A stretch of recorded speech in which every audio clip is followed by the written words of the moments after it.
오늘 개소리는 통풍에 대해서 살펴볼 거예요. 저도 맥주를 좋아하는데요.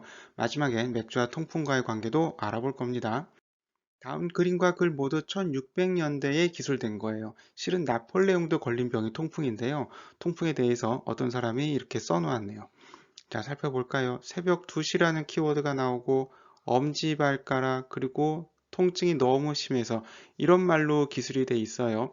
그리고 오른쪽 그림을 보면은 이게 악마인가요? 얼마나 이제 발 통증이 심하면은 이런 식으로 1600년, 600년대에도 글로도 쓰고 그림도 남겨놓고 그렇게 했네요.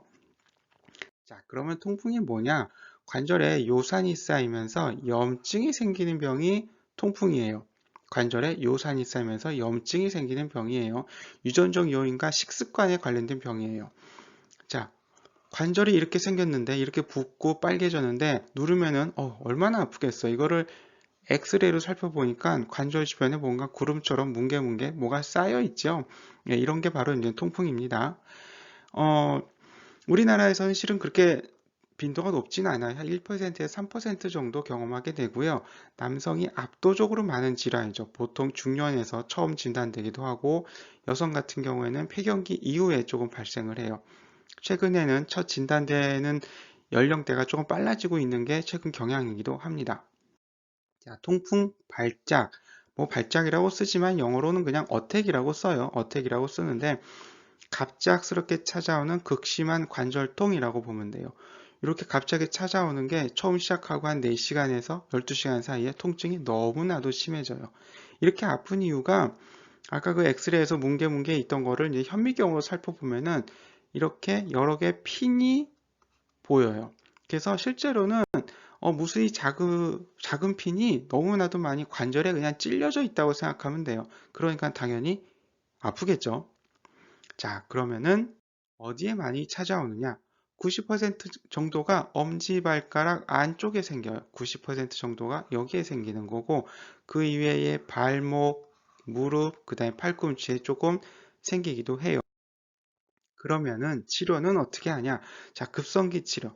통증을 조절한다. 약을 먹는 거죠. 예. 그리고 또 하나는 관절에 주사를 한다.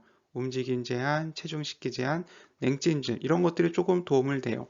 이거보다 더 중요한 거는 유지치료인데 요산 저하제를 계속 복용하면서 통풍 수치, 요산 수치를 낮추는 거예요. 그리고 고퓨린 음식을 제한하는 거죠. 또 갑자기 요산도 어려운데 퓨린은 또 뭐냐? 실제로는 요산이 아니라 퓨린이 많은 음식을 먹었을 때 그게 우리 몸에서 대사되고 요산이 실제로 축적이 되는 거예요. 그래서 결국에는 퓨린이 조금 덜 있는 음식을 먹어야지 요산 축적을 막을 수 있고 통풍을 막을 수 있는 거예요. 그런데 더 큰 문제는 동반 질환이에요. 통풍이 있는 경우는 통풍으로 그냥 끝나는 게 아니라 심혈관 질환, 혈압, 당뇨, 고지혈증, 대사증후군 이런 것들이 조금 더 높은 경향이 있어요.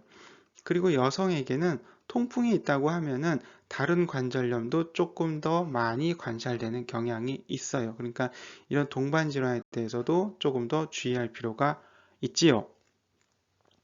자, 음식 조절은 너무나도 중요해요. 아까 유지치료에서 음식 조절이 나왔었는데 첫 번째, 내장 안 돼요. 그 다음에 붉은색 고기에 퓨린 많아요. 등푸른 생선에 퓨린 많아요. 탄산음료 많고 술 많고요. 특히나 맥주는 우리가 한 잔만 마시는 경우 별로 없어요. 그래서 맥주에서 꽤 퓨린을 많이 섭취하게 되고 생로병사의 비밀에서 이렇게 그려놨더라고요. 근데 이 그림보다 더 많은 이제 자료를 찾고 싶으신 분들은 네이버나 구글에서 통풍 음식 혹은 가우트푸드 이렇게 치면은 조금 더 많은 이미지와 음식을 찾아볼 수 있어요. 자, 지금까지 통풍에 대해서 살펴봤습니다. 맥주는 저도 가끔 마셔요. 참 좋아하는데 제가 이 그림을 보여주는 이유는 제일 좋아서 엄지척이 아니고 그래서가 아니고 통풍의 바로 1등 요인인 음식이 맥주라서 보여드리는 겁니다. 오늘 개소리는 여기서